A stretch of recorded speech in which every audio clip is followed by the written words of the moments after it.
dia, crianças! E aí, já separaram a roupa de chita para dançar São João com a tia? Eu espero que sim! Hoje a tia trouxe uma história bem legal. O nome da história é A Lenda da Fogueira de São João. Alguém aí já ouviu falar? Não? Pois bem, a tia vai contar essa história. Há muito tempo atrás, Santa Isabel era muito amiga de Nossa Senhora, mãe de Jesus. Elas sempre se visitavam. Certo dia, Isabel descobriu que estava grávida de João Batista. Como elas eram muito amigas, Santa Isabel e Nossa Senhora, Nossa Senhora Mãe de Jesus queria muito saber quando Isabel iria ter João Batista. E elas se perguntaram como ela ficaria sabendo. Foi aí que Santa Isabel teve uma ideia. Quando João Batista nascesse, ela iria fazer uma grande fogueira e iria mandar levantar, hastear uma bandeira para que Nossa Senhora soubesse que ela havia dado à luz a João Batista.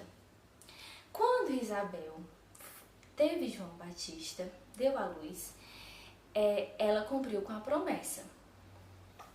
Maria, vendo aquele claro longe, logo pensou: Isabel teve João Batista, e foi lá visitar ele. João Batista, mais na frente, foi quem batizou Jesus. Ele nasceu no dia 24 de junho, por isso que neste dia comemora-se o dia de São João. E aí, vocês gostaram? Eu espero que vocês tenham curtido bastante. Um grande beijo e fiquem com Deus. Bom, crianças, agora vem uma parte bem divertida e eu quero que todas participem, tá bom? Que tal vocês produzirem uma fogueira de faz de conta aí em casa e fazer um vídeo bem bacana dançando ao redor da fogueira, hein? A tia vai dizer como é que vai ser, tá?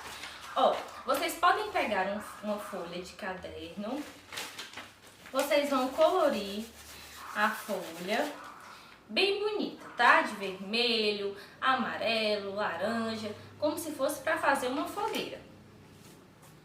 Depois de pintada, vocês vão enrolar o papel e colocar dentro de um copo, assim,